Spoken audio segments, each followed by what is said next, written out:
पूर्व निर्धारित कार्यक्रम के अनुसार आज दिनांक 17/8/2025 हेडगेवार नगर जिला सिद्धार्थनगर मुख्यालय पर अनिल सिंह जिला अध्यक्ष राज्य कर्मचारी संयुक्त परिषद जिला सिद्धार्थनगर की अध्यक्षता में जनपद की सैकड़ों आशा संगिनी और आशा बहुओं की उपस्थिति में बैठक संपन्न हुई।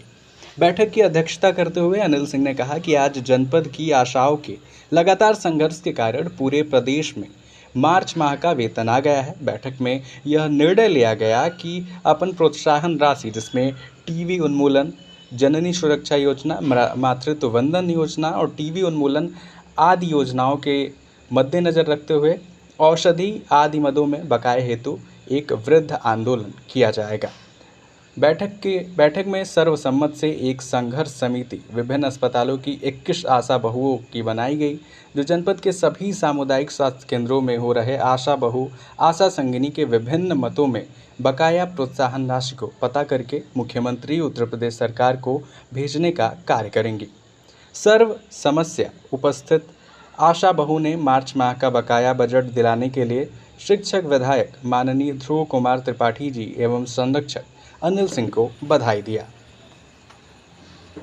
आज आशा संगनी का अधिवेशन है और अधिवेशन को लेकर आप क्या कहेंगे? आज आशा बहु आशा संगनी स्वास्थ्य कार्यकर्ती वेलफेयर एसोसिएशन जनपद साठा सिद्धार्थनगर का अधिवेशन हो रहा है। मैं आपके चैनल के माध्यम से बताना चाहता हूं कि आज आपने देखा अभी कुछ दिन पूर्व तक आशाओं का मार्च महीने का प्रोत्साहन राशि जनपद के अधिकारियों द्वारा यह कहकर कि बजट नहीं आया, 5 महीना बीत गया था, उनको नहीं मिला था। दूसरे तरफ टीबीआई का पैसा, जननी सुरक्षा योजना का पैसा, मातृत्व वंदना का पैसा, टीबी उन्मूलन का पैसा, जिसके लिए कई बार,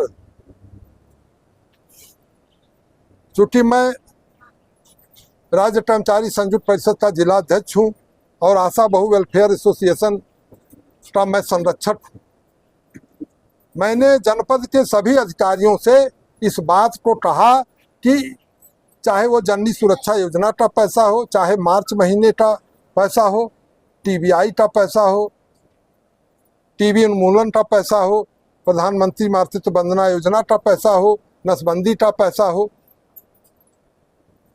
उसको आप दीजिए।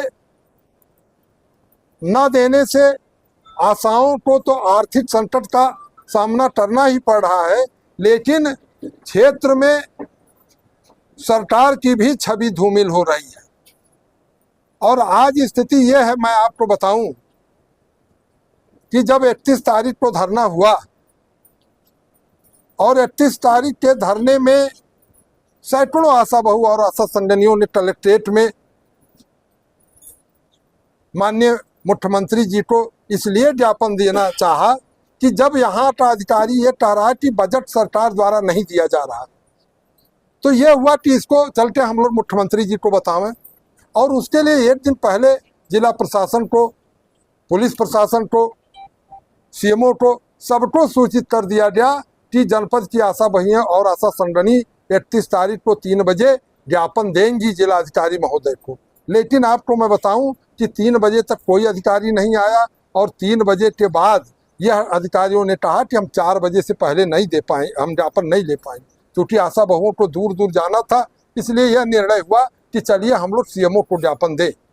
और अभी हम रोड पर पहुंचे ही थे, तब तक पुलिस की जो वहाँ ड्यूटी लगी थी, उन्होंने ये कहा कि आइए और आपका ज्ञापन लेने वाला कोई चला आया। दूसरे दिन आपने देखा कि आशा बहुओं के ऊपर और संरक्षक मैं चूंकि हूँ, मेरे ऊपर सीएमओ द्वारा जिला अधिकारी के कहने पर मुकदमा दर्ज कर दिया गया थाने में। अब आप सोचिए, यह कहा गया कि स्वास्थ्य विभाग की छवि धूमिल हो रही, सरकार की छवि धूमिल हो रही, उसकी कोई चिंता नहीं। स्वास्थ्य विभाग में सबसे कम मानदेय पाने वाली आशा बहुओं को पैसा नहीं दिया जा रहा है, उसके लिए छवि धूमिल नहीं हो रही। आज सबसे बड़ी विडंबना कि अप्रैल और मई का बजट आ गया, मार्च का बजट नहीं आया। मैंने सीएमओ से कहा कि भाई ये बताइए मार्च पहले पड़ता है कि मई पड़ता पहले, कि अप्रैल पहले पड़ता है। कहीं मार्च तो हमने कहा अप्रैल मई का सरकार ने बजट दे दिया और उसके बाद आपने नहीं दिया। इसके बाद आपने देखा सैकड़ों की संख्या में आशाएं मंदिर में गई, जहां पर मुख्यमंत्री जी को भी ज्ञापन दिया गया और ज्ञापन देने के बाद ही मार्च महीने का बजट आ गया।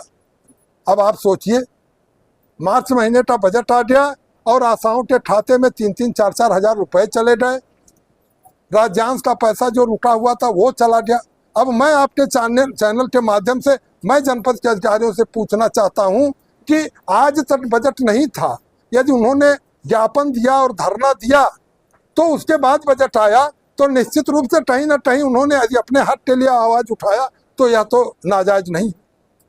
और उसके बाद दूसरी तरफ अभी आपने देखा समाजवादी पार्टी के लोगों ने 1 घंटे तक रास्ता जाम किया था, लेकिन उनके ऊपर कोई मुकदमा नहीं किया गया, न पुलिस प्रशासन द्वारा न जिला प्रशासन द्वारा। तो इससे क्या माना जाए? इससे निश्चित रूप से माना जा सकता है कि जहां यदि कोई अपने हक की आवाज उठाता है तो कहीं न कहीं जिले के अधिकारी इन आशा बहुओं का जो पैसा सरकार देती है उसमें बंदर बांट कर रहे हैं। इसलिए सारा प्रशासन एक होकर मेरे ऊपर और आशा बहुओं के ऊपर मुकदमा दर्ज करा दिया। तो ये कहीं न कहीं इस जनपद में अन्याय हो रहा है। आज चूंकि टीम गठित है, आपने देखा कि हमारे सम्मानित शिक्षक विधायक माननीय ध्रुव कुमार त्रिपाठी जी ने विधानसभा में भी इस बात को उठाया और उस बात को उठाने के बाद आज स्थिति यह है कि सारे क्लेम आशाओं को देने की तैयारी हो रही है। और कहीं न कहीं इसीलिए आज ये आवश्यकता पड़ी कि जो जांच टीम गठित हो रही है प्रदेश में इन बजटों की जांच के लिए, तो एक टीम हम बना लें जो अपनी बात को उन जांच टीम के सामने कहें। आज उसी के क्रम में जितने ब्लॉक के पदाधिकारी थे उन्हीं को बुलाया गया है, जिले के पदाधिकारियों को और लोगों को नहीं बुलाया गया है। आज ये कार्यक्रम होने के बाद इसकी कॉपी जिलाधिकारी से लेकर माननीय मुख्यमंत्री जी तक भेजी जाएगी। और मैं आपके चैनल के माध्यम से बताना चाहता हूं कि आशाओं का यदि समय रहते हुए सारा क्लेम नहीं दे दिया गया तो निश्चित रूप से एक बहुत बड़ा आंदोलन होगा, जिसके जिम्मेदार यहाँ के अधिकारी होंगे। और निश्चित रूप से मैं माननीय मुख्यमंत्री जी के लिए भी एक संदेश कहना चाहता हूं कि माननीय मुख्यमंत्री जी, अगर ये जितने लोग आप धरने में गए थे या ज्ञापन देने, वो सब आपके अपने थे, उनके ऊपर मुकदमा दर्ज हुआ, लेकिन वहीं पार्टी के लोगों ने आधा घंटा धरना प्रदर्शन किया, रास्ता रोका, लेकिन उनके ऊपर कोई मुकदमा दर्ज नहीं हुआ। तो इसलिए इस प्रकरण की पूरी न्यायिक जांच होकर इसमें जो भी दोषी पाए जाएं उनको कड़ी से कड़ी सजा दे। मैं आप लोगों को भी, मीडिया के लोगों साथियों को भी बहुत बहुत धन्यवाद देता हूं और यहाँ जितनी आशा बहुएं आज आई हैं सैकड़ों से, उनको भी मैं बहुत बहुत धन्यवाद।